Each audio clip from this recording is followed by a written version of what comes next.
नमस्कार, आप देख रहे हैं 5 की बात। मैं हूं नगमा।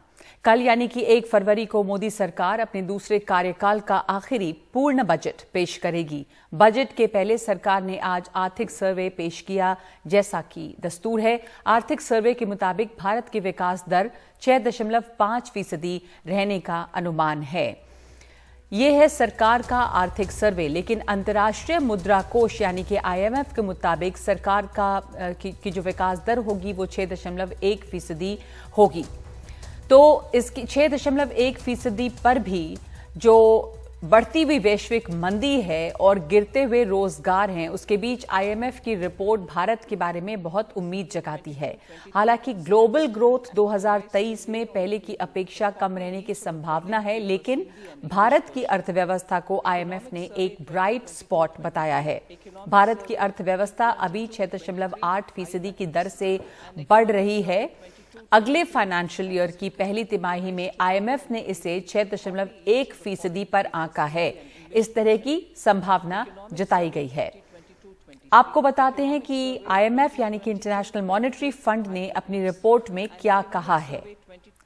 IMF के मुताबिक विकसित, उभरती और विकासशील अर्थव्यवस्थाओं में सबसे तेजी से बढ़ती अर्थव्यवस्था है भारत की। बाहरी प्रतिकूल परिस्थितियों के बावजूद बढ़िया घरेलू मांग है। इस साल वैश्विक विकास में आधी हिस्सेदारी भारत और चीन की है।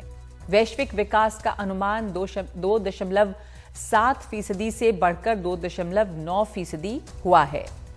2023 का विकास अनुमान अब भी 2022 के 3.4 की तुलना में कम है। चीन में हालात सुधरने से तेजी से रिकवरी का रास्ता साफ होगा।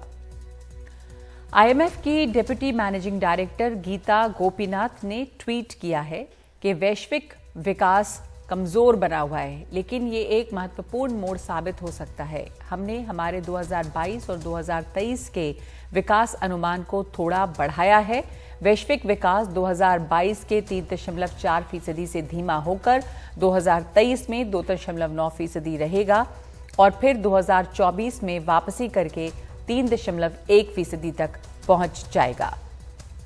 IMF के मुताबिक भारत तेजी से वृद्धि करने वाली अर्थव्यवस्था बनी रहेगी, जबकि भारत के बाद दूसरी सबसे बड़ी अर्थव्यवस्था एक और एशियाई देश चीन की आंकी गई है, जिसका ग्रोथ रेट 5.2% रहने का अनुमान जताया गया है।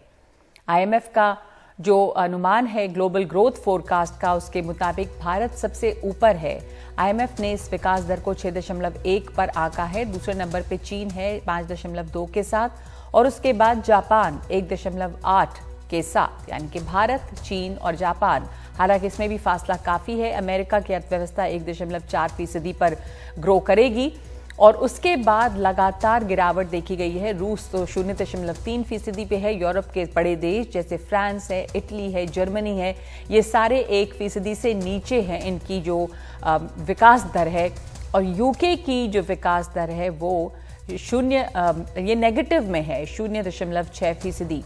तो बजट के पहले, बजट के जो आर्थिक पेपर्स पेश हुए हैं उस पर चीफ इकोनॉमिक एडवाइजर ने कहा है कि कोरोना से जो अर्थव्यवस्था को झटका लगा था उसकी रिकवरी अब पूरी हो गई है। The survey looks ahead to the medium term because the pandemic response and recovery phase is over. In fact, chapter 1, the title itself says State of the Economy, Recovery Complete. And therefore, after a long time, we have banking, non-banking and corporate sectors with healthy balance sheets, and they are ready to borrow and lend and invest. So we don't have to speak about pandemic recovery anymore. We have to look ahead to the next phase of India's economic growth process. और इस पर चर्चा करने के लिए हमारे साथ मौजूद हैं इस वक्त डॉक्टर प्रवीण झा, अर्थशास्त्री हैं, और रजत सेठी हैं, अर्थशास्त्री। और आप दोनों से समझना चाहूंगी मैं कि जो इकोनॉमिक सर्वे आया है और जो IMF की रिपोर्ट है, सबसे पहले तो उसमें एक उसमें जो दोनों के फिगर्स हैं वो एक नहीं है, तो इसे कैसे समझें? डॉक्टर प्रवीण झा 6.1% पे बता रहा है आईएमएफ की भारत की विकास दर रहेगी, हालांकि इस समय ज्यादा है, पर 2023 माफ कीजिएगा उसका जो फोरकास्ट है। दूसरी तरफ इकोनॉमिक सर्वे में इसे ज्यादा बताया गया है 6.5%। तो ये जो 0.4 का जो फर्क है वो कितना बड़ा है और उसको कैसे समझा जाए? अगर आप अलग अलग स्रोतों को देखें तो ये दायरा और बड़ा हो जाता है। कुछ जो थिंक टैंक्स हैं, यूएन एजेंसीज हैं, अगर आप सबको मिला के देखिएगा तो कुछ जो हैं 5.8 से शुरू करती हैं और 6.5, 6.8 तक भी जाती हैं। तो ये रेंज जो है इससे भी थोड़ा बड़ा है। उसका मुख्य कारण ये है कि वो अपने हिसाब से अलग अलग सेक्टर्स को जो है उसमें जो एडजस्टमेंट्स करते हैं। बाय एंड लार्ज हमारा क्या है, जो ऑर्गेनाइज सेक्टर, जब से हमारी न्यू मेथोडोलॉजी जो इस्तेमाल में आने लगी है, तो उसको अगर आप देखें तो ऑर्गेनाइज सेक्टर को बहुत ज्यादा तवज्जो दिया जाता है ग्रोथ को कैलकुलेट करने में, सकल उत्पाद को कैलकुलेट करने के लिए, और अनऑर्गेनाइज सेक्टर का एडिक्वेट उसमें रिप्रेजेंटेशन नहीं है।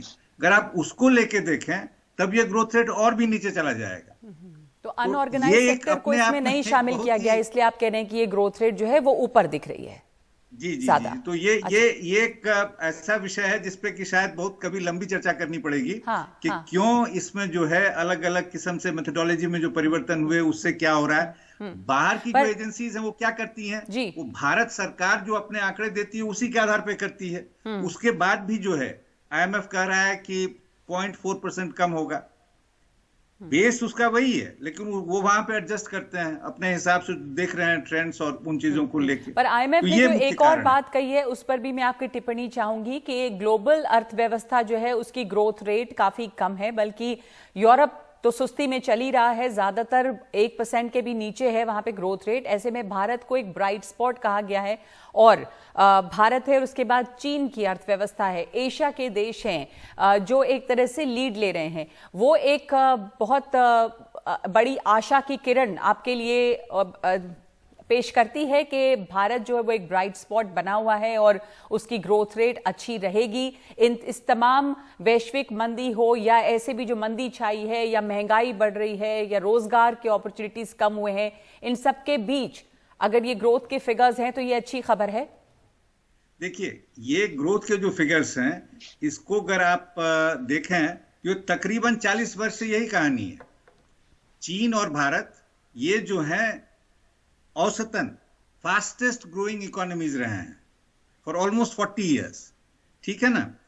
असल बात है कि जो बाकी समस्याएं हैं जिसकी चर्चा आपने की, मसलन बेरोजगारी की बात और इन्फ्लेशन की बात, एमएसएमईज की बात अगर उसमें हम जोड़ दें, तो इस तरह के जो जितने सारे चैलेंजेस हैं हमारे लिए, वो कहीं से एड्रेस होते हुए नहीं दिखाई दे रहे हैं।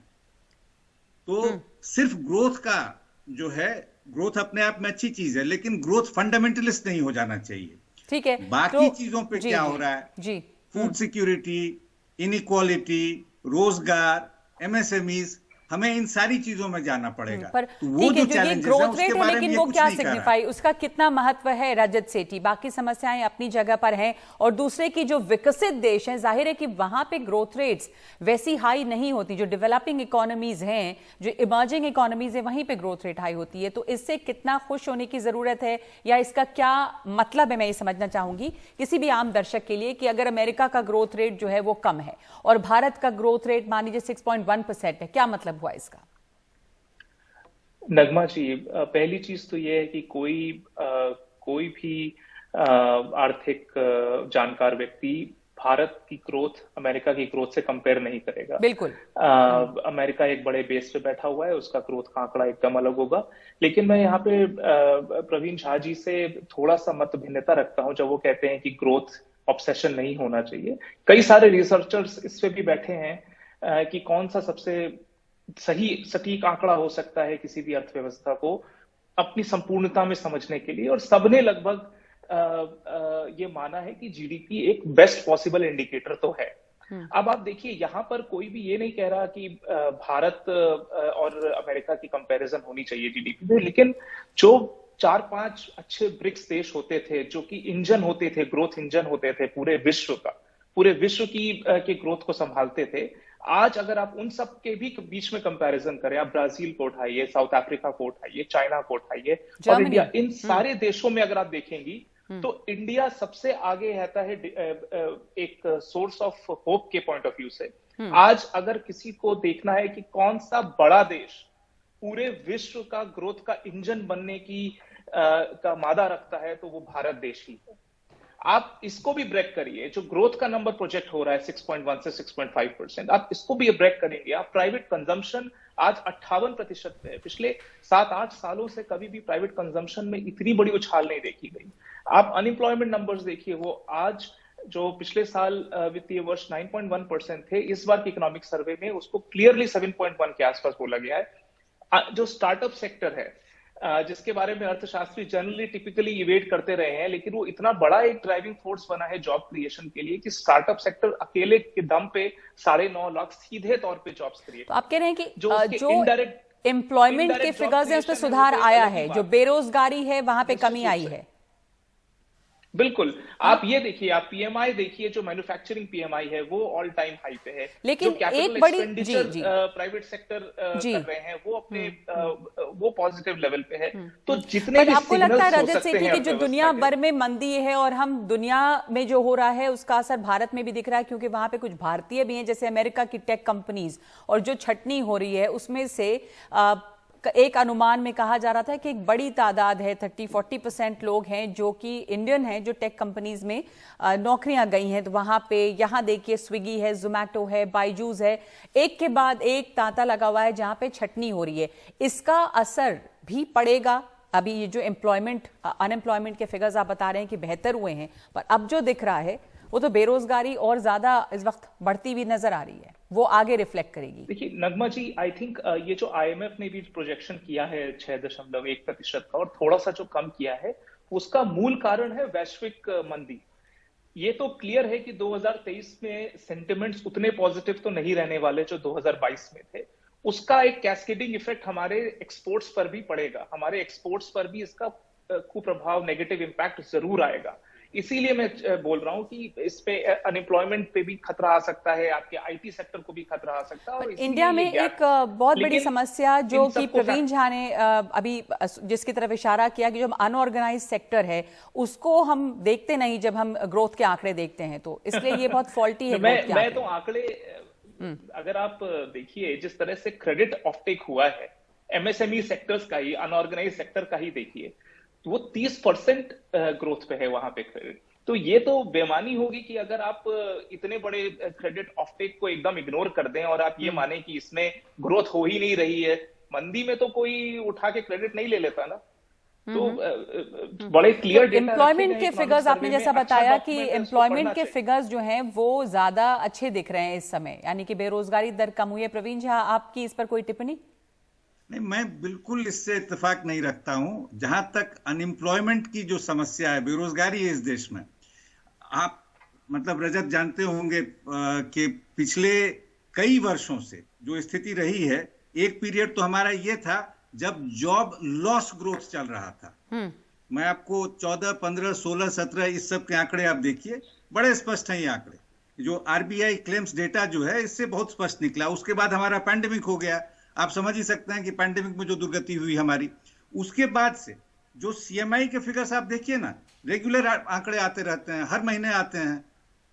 पीएलएफएस के आप देखिए, वो 8, 8.5, 7.5 उस रेंज में है। अगर उसको हम कहें, जबकि एक समय में जो कहते हैं ना कि यूजुअल प्रिंसिपल स्टेटस और सब्सिडी, उसको मिला के हम जो देखते थे, वो तकरीबन जो है 2.5 के आसपास हुआ करता था अनएम्प्लॉयमेंट।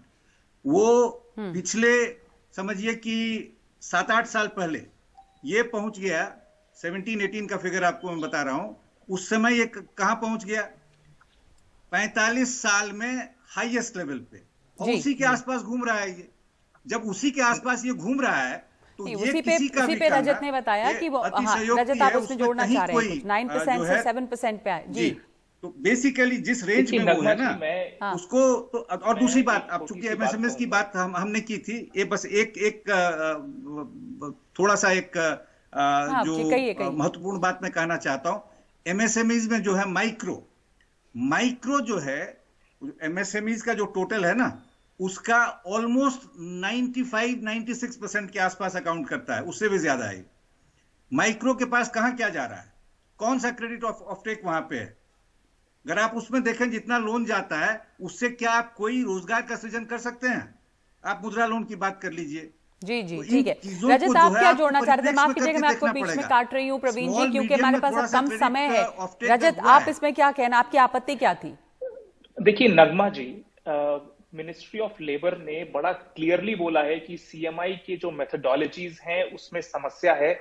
जितने भी अर्थशास्त्री दूसरे पक्ष पे आते हैं वो सरकार की जो डेटा है जो कि क्लियरली पब्लिक डोमेन में रखी जाती है उस डेटा को तो गायब कर देते हैं। एक प्राइवेट सेक्टर की डेटा, एक प्राइवेट कंपनी है सीएमआई, उसकी डेटा को ला के बार बार कोट किया जाता है, जिसकी मेथोडोलॉजी पे कई सारे इकोनॉमिस्ट ने उसके विरोध में भी लिखा हुआ है। तो मुझे समझ में नहीं आता ये सब जो बड़े बड़े आंकड़े भेजे जाते हैं कि 45 साल में, ऐसा लगता है कि 90 वो पीएलएफएस का डेटा है, के पास रोजगार, वो सीएमआई का डेटा नहीं है, वो पीएलएफएस का डेटा है। सीएमआई का डेटा मिनिस्ट्री ऑफ लेबर ने कोट करने के लिए न्यूज चैनल को मना कर दिया है, डायरेक्टिव्स इशू किए गए हैं कि उनकी मेथोडोलॉजी में गलत बात है। ये पीएलएफएस का जो डेटा था, सुनिए एक मिनट प्लीज, नहीं सर, मैं एक मिनट सुन लीजिए आप। यहाँ पे माइक्रो एंटरप्राइजेस की बात की जाती है। एक कल हम इसके ऊपर और चर्चा करेंगे, कल बजट का दिन है।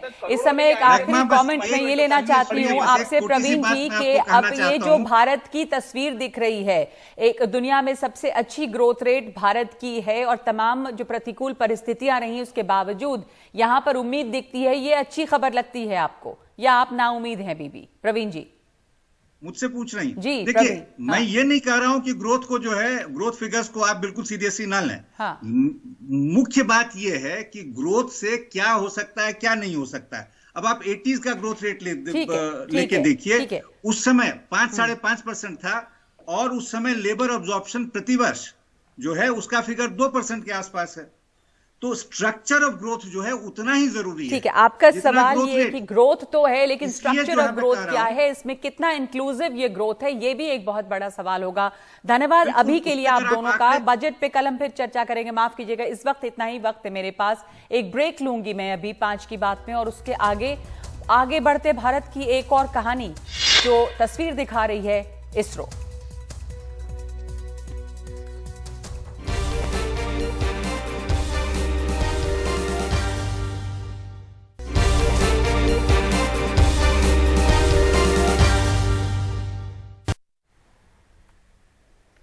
और अब आपको दिखाते हैं जगमगाते हुए भारत की एक नई तस्वीर।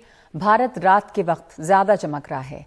नाइट टाइम लाइट यानी कि NTL अब 43% बढ़ गई है। किसके मुकाबले? ये आंकड़ा इसरो का है। ऊर्जा मंत्री RK सिंह का कहना है कि उनकी सरकार ने हर गांव घर को रोशन किया, इसलिए नाइट टाइम लाइट बढ़ी है। नेशनल रिमोट सेंसिंग सेंटर की रिपोर्ट के मुताबिक नाइट टाइम लाइट के मामले में बिहार, मणिपुर, लद्दाख, केरल और अरुणाचल प्रदेश जैसे राज्य जो हैं वो सबसे आगे हैं। यहाँ पर आप 2 मैप देख रहे हैं। एक मैप जो है भारत का वो 2012 का है और जो दूसरा नक्शा है वो 2023 का है, 2021 का है। तो इन दोनों में अगर आप देखें तो जो जगमगाता हुआ हिस्सा है, रोशन है जो हिस्सा, वो बढ़ गया है और जो काले हिस्से दिख रहे हैं वो कम होते गए हैं 2012 के मुकाबले। और इनमें भी जो राज्य हैं वो अरुणाचल प्रदेश है, बिहार है, केरल है, मणिपुर, लद्दाख, यहाँ पे रोशनी जो है वो बढ़ी है।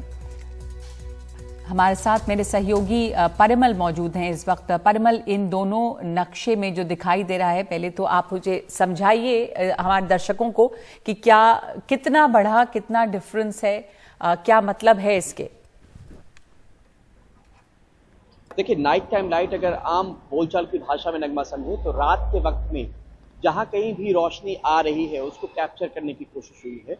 और ये नेशनल लेवल पे तो हुआ ही है, स्टेट में भी डिस्ट्रिक्ट वाइज लेवल पे हुआ है। वो देखने की कोशिश हुई है कि आखिर किस तरीके से इलेक्ट्रिसिटी की पहुंच है या उसका कंजम्पशन है या किस तरीके से एक्टिविटीज हो रही हैं, उसको मापने का जरिया। रात में आमतौर पे लाइट कब होती है, या तो वहां पर बिजली की पहुंच हो और घरों में बिजलियां जल रही हो, या कोई ऐसा हब हो, इकोनॉमिक हब हो, जहां पे इलेक्ट्रिसिटी की जरूरत पड़ती है। यानी कुल मिलाकर जो जानकार बताते हैं कि एक तरीके से ग्रोथ का इंडिकेटर है। अगर इलेक्ट्रिसिटी कंजम्पशन ज्यादा है, इसका मतलब सीधे तौर पे मानना चाहिए कि ग्रोथ ज्यादा है। एक दलील ये भी निकल के आई नगमा यहाँ पर सामने में, एस्ट्रोनॉमी जो लोग समझते हैं, जानते हैं, वो लाइट पॉल्यूशन भी कहते हैं। लाइट पॉल्यूशन में दिक्कत ये आती है कि जब अगर आप कोई टेलीस्कोप कहीं से स्थापित करेंगे और वह रोशनी बहुत ज्यादा होगी तो आप तारों को नहीं देख पाएंगे। लेकिन ये तबका बहुत सिमटा सा है, बहुत छोटा सा तबका है। एक बड़ा तबका ये मानता है साइंटिस्ट का कि ये ग्रोथ का एक जरिया है, जहां पे कंजम्पशन ज्यादा होता है, इलेक्ट्रिसिटी की खपत ज्यादा होती है। इसके मायने मतलब होते हैं कि वहां पे इस तरह की एक्टिविटीज हो रही हैं कि या तो बिजली पहुंच गई है, बिजली की खपत हो रही है, यानी एक्टिविटीज हो रही है, तो एक ग्रोथ का जरिया है। 3 कैटेगरी में इसको बांटा गया है। एक तो एक्सपोनेंशियल जो कह सकते हैं सिग्निफिकेंट, एक गुड, और दूसरा मॉडरेट। मॉडरेट वाले ज्यादा हैं इसमें, और उसमें भी 3 कैटेगराइजेशन में किया गया है। 2012 से 2019, 2019 से 2020 का पीरियड रखा गया, कोविड का पीरियड है जिसके वक्त में एक्टिविटी बहुत ज्यादा नहीं थी, तो उसको भी सेग्रीगेट किया गया है। और फिर 2020 से 2021 जी पूरी स्टडी जो 10 साल की स्टडी है, उसमें यह बताया गया है, जैसे आपने ही बताया, कि 43% के आसपास बढ़ोतरी हुई है उन इलाकों में जहां पे रोशनी ज्यादा है। और कुछ कुछ इलाके ऐसे हैं जो आंकड़े आप भी बताएंगे और आपके सामने भी है कि 400% तक बढ़ा है कुछ कुछ इलाकों में जहां पे अंधकार वाली बात थी। और एक ये भी समझने की बात है कि साइंटिस्ट सीधे तौर पे इसकी ग्रोथ का इंडिकेटर मानते हैं, और इसके जरिए जहां पे कंजम्पशन ज्यादा हो तो ग्रोथ की तरफ इशारा है। जी धन्यवाद आपका। परिमल हमारे साथ जुड़े हैं एन रामदास अय्यर, जो निदेशक हैं साइंस सेंटर के, नेशनल साइंस सेंटर। धन्यवाद आपका एन रामदास अय्यर। और जो 2 नक्शे हैं जिसमें नाइट टाइम लाइट जो है वो बढ़ती हुई दिखाई दे रही है, तो जब नाइट टाइम लाइट बढ़ती है तो जाहिर है कि ये समझ में आता है कि वहां पे बिजली पहुंची है। जिन इलाकों में पहले बिजली नहीं थी उनमें भी कुछ राज्य हैं जहां पर ज्यादा ये दिखता है। तो इसे थोड़े विस्तार से हमें बताइए कि वो कौन से इलाके हैं जो 2012 के मुकाबले अब ज्यादा जहां पे रोशनी पहुंची है, और एक तरह से ये सीधे सीधे विकास का इंडिकेटर है कि वहां पर ऐसी गतिविधियां बढ़ी हैं जिनमें इलेक्ट्रिसिटी की जरूरत है। जी पहले मैं रिमोट सेंसिंग के बारे में जरा बता दूं। हाँ, देश में करीब 40 साल हो गए हैं अभी इसरो द्वारा रिमोट सेंसिंग किया जा रहा है। रिमोट सेंसिंग के जरिए हम सैटेलाइट्स भेजते हैं अंतरिक्ष में, और एक तरीके से ये जियो स्टेशनरी होते हैं। अगर दिल्ली के ऊपर ये स्थित हैं तो दिल्ली के ऊपर ही ये स्थित रहेंगे, और दिल्ली के साथ जब धरती घूमती है तो उसके साथ साथ ये सैटेलाइट्स भी घूमते हैं, और उनके आंख हमेशा भारत पे या दिल्ली पे या जिस भी जगह फोकस है उस जगह फोकस रहती हैं, और उस जगह की निगरानी रखती रहती है और उसकी मैपिंग करती है डिटेल में। और इससे बहुत कुछ पता चलता है, जैसे कि लैंड मास, वहाँ का फॉरेस्ट कवर या वेटलैंड्स, या जैसे यहाँ पे देख रहे हैं हम लोग night time lighting. Night time lighting एक इंडिकेटर ऑफ ग्रोथ मैं जरूर मानूंगा, क्योंकि जिस देश में एनर्जी का कंजम्पशन ज्यादा है वो डेवलप्ड माना जाएगा। और भारत में ये खुशी की बात है, ये night time light remote sensing द्वारा ये पता चला है कि पिछले 10 साल में काफी night time use of energy for illumination हो रहा है, और ये जरूर एक इंडिकेटर है डेवलपमेंट का। जी, तो यहाँ पे जो इलाके हैं जहाँ पर ये ज़्यादा बढ़ा है वो कौन से इलाके? कहीं पे मॉडरेट, कहीं पे ज़्यादा, उससे ज़्यादा है, कहीं कम है, तो वो उसके बारे में क्या पता चलता है इससे? देखिए, अर्बनाइज्ड इलाके में पहले से ही काफी नाइट टाइम लाइट था।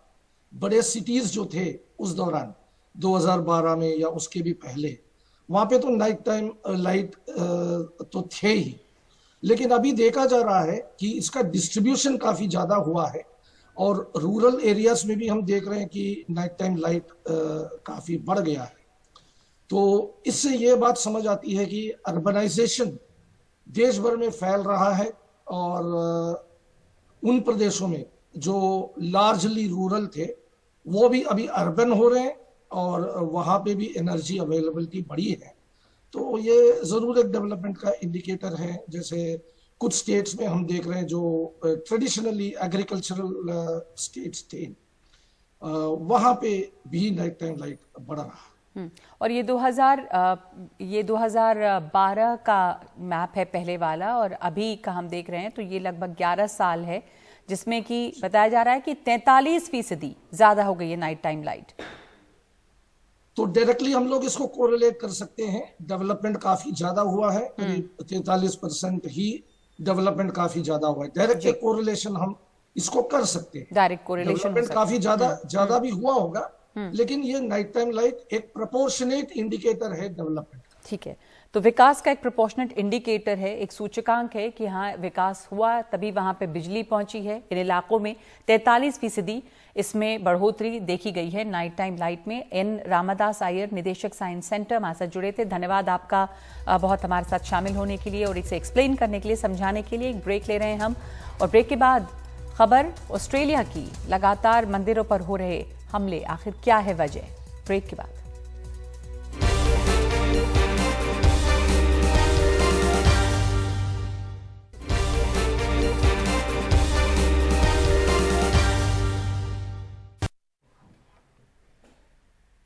ऑस्ट्रेलिया में खालिस्तानी गुटों की बढ़ती हुई गतिविधियां भारत के लिए चिंता का विषय हैं। मेलबर्न में हुई एक झड़प में 2 लोग घायल हो गए हैं। क्या है ये पूरा मामला, बता रही हैं कादम्बिनी शर्मा।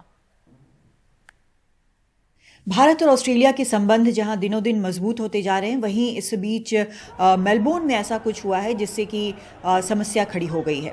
असल में वहां पिछले कुछ महीनों में हमने देखा है कि किस तरह से मंदिरों पर हमला किया जा रहा था। वहां पर तरह तरह के नारे लिख दिए जा रहे थे। जो खालिस्तानी गुट हैं उन्होंने इस तरह का काम किया। और अब मेलबोर्न में सड़कों पर इस तरह का झगड़ा हुआ है, जहां पर 2 लोग घायल बताए जा रहे हैं और 2 को विक्टोरिया पुलिस ने हिरासत में लिया है। असल में जो खबरों के मुताबिक जो चीज़ निकल कर आई है कि वहाँ पर एक खालिस्तानी गुट जो है वो एक रेफरेंडम कर रहा था पंजाब को लेकर, जिसके विरोध में भारतीय झंडे लेकर जो भारतीय डायस्पोरा है वहाँ के लोग वहाँ पर पहुँचे, विरोध किया और यहीं पर झगड़ा हो गया। और इस झगड़े में, इस हमले में एक नाइफ अटैक भी हुआ जिसमें 2 लोग घायल हुए हैं। जो पुलिस है उनके मुताबिक एक इस तरह की घटना वहाँ के वक्त के मुताबिक करीब 12:45 बजे और दूसरी घटना 4:30 बजे हुई। उसके बाद उन्होंने स्थिति को हालांकि नियंत्रण में कर लिया। लेकिन ये एक तरह से चिंता की बात है, क्योंकि हमने देखा है कि किस तरह से कनाडा में लगातार खालिस्तानी जो गुट हैं वो एक्टिव हैं, मंदिरों को डिफेस करते हैं, किस तरह से वहाँ पर प्रोसेशन निकालते हैं, फंड जमा करते हैं। लेकिन अब यही चीज़ ऑस्ट्रेलिया में भी नज़र आ रही है कि किस तरह से खालिस्तानी गुट वहाँ पर ज़्यादा एक्टिव नज़र आ रहे हैं। SFJ जो कि एक बैंड संस्था है भारत में, वो भी पूरा इसको सपोर्ट कर रही है, इसका प्रचार प्रसार कर रही है। तो अब इस चीज़ को लेकर वहाँ पर जो भारत के जो हाई कमिश्नर हैं मनप्रीत वोरा, उन्होंने वहाँ के प्रीमियर जो हैं विक्टोरिया के, उनसे उन्होंने मुलाकात की और डैनियल एंड्रूज इनका नाम है, इनसे मुलाकात की। उन्होंने कहा कि किस तरह से भारत जो है इस तरह की एक्टिविटीज़ से चिंतित है और ये नहीं होना चाहिए। इस बीच उन्होंने वहाँ पर मंदिर भी वो गए और उन्होंने अपनी चिंताएं जो हैं वो सामने रखी हैं। भारत पहले भी कह चुका है कि इस तरह के एलिमेंट्स को कंट्रोल करना बेहद ज़रूरी है, खासकर फ्रेंडली कंट्रीज़ में, चाहे वो कनाडा हो चाहे ऑस्ट्रेलिया हो, और इस पर बातचीत लगातार चलती रही है। लेकिन अब जो सड़कों पर वहाँ पर हुआ है, इसने एक नई चिंता खड़ी कर दी है और देखना होगा कि कितनी कड़ाई से वहाँ पर सरकार जो है इससे निपटती है। दिल्ली से Kadambini Sharma, NDTV India.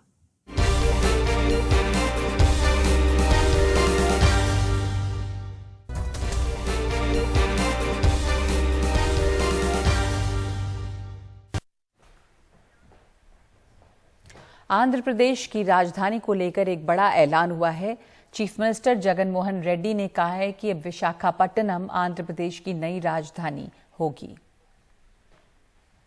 Here I am to invite you to Visakhapatnam, which is going to be our capital in the days to come. I myself would also be shifting over to Visakhapatnam in the months to come as well. And we are organizing this global summit, investor summit in Visakhapatnam on March 3rd and 4th. तो 5 की बात में अभी के लिए इतना ही। नमस्कार।